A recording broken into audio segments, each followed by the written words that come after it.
So you firemen, the firemen will be out in the field this time of year, 1919 threshing. Just imagine this now.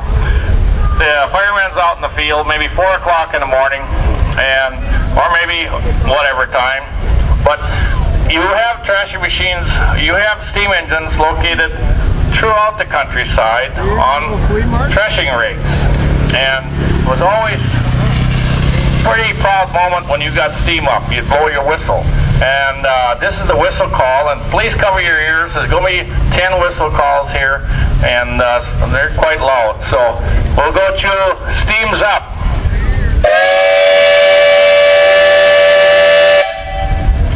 Okay, now you imagine the farmers in the area, the work crew, they hear that Nelson's got steam up. Wow, man, that's unreal.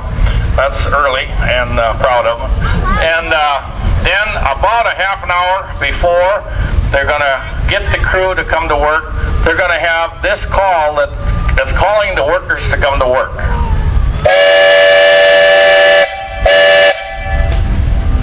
Okay, the workers have all came to work and everyone's on their assigned jobs. The bundle carriers are ready to go. The grain handler's there, the water jockey or water monkey, they got all his waters there, everyone's ready. Separator man's on top of a separator. He nods to the engineer on the engine to start the belt. Here's the command for starting the belt. Everything's going along fine. Bundle carriers are shoveling bundles into the machine. Grain wagons are going. The thresherman sees something wrong on the machine. Something happens on the machine, and he signals the engineer to stop. And this is the signal that the belt will stop, the engineer gives. Okay, everything's going along like normal, and these steam engines, these larger ones, they'll burn up 3,000 gallons a day. The water monkey or water jockey, they had different names for him, but he'd be pumping water. He had a hand pump, big hand pump, pumped it out of a creek or river or stock tank, and he got a little behind, and the engineer notes that the water's getting a little low. I better speed up the water boy. So here's the call that the water is low.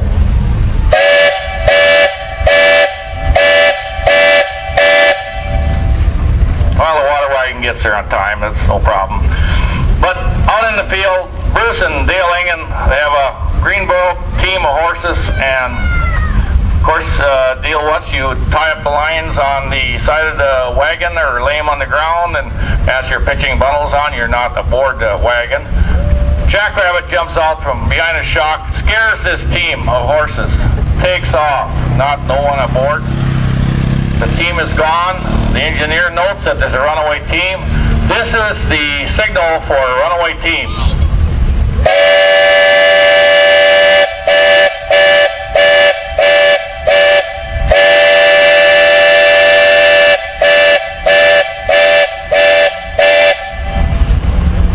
Pretty much warns the people in the next county that there's a team of horses coming at them.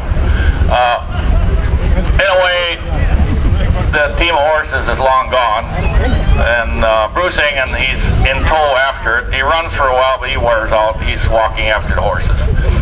Okay, now the grain wagon. We got one at the machine separator, one hauling back to the granary. They shovel it off, shovel the loads in. They put a tarp down between the window and the box, and they shovel it up in there in case they spill anything. It comes back in the wagon. Well, when they're filling the bins, getting pretty full, and the bin board breaks out, so they got a little behind.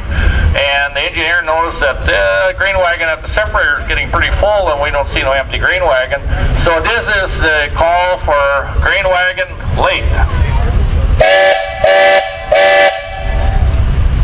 Okay, next call is bundle wagons late. Well, of course, we lost one bundle wagon. That's 2 miles away. It got into oak trees and it's smashed up pretty bad.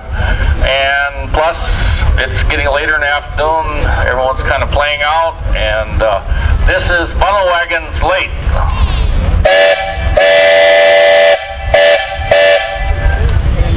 This next one is one that's used 2 times times a day, and everyone in the crew, working crew, it just looks forward to this.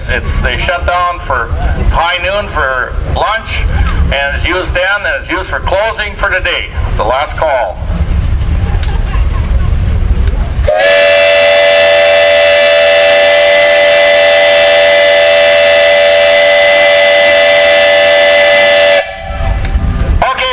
Dr. Bill, thank you, Nelson crew. This Gar Scott will have its 100-year birthday next year. Come back again next year, we'll have a birthday cake on it. Okay. Anyway, I guess we're ready to go into parade.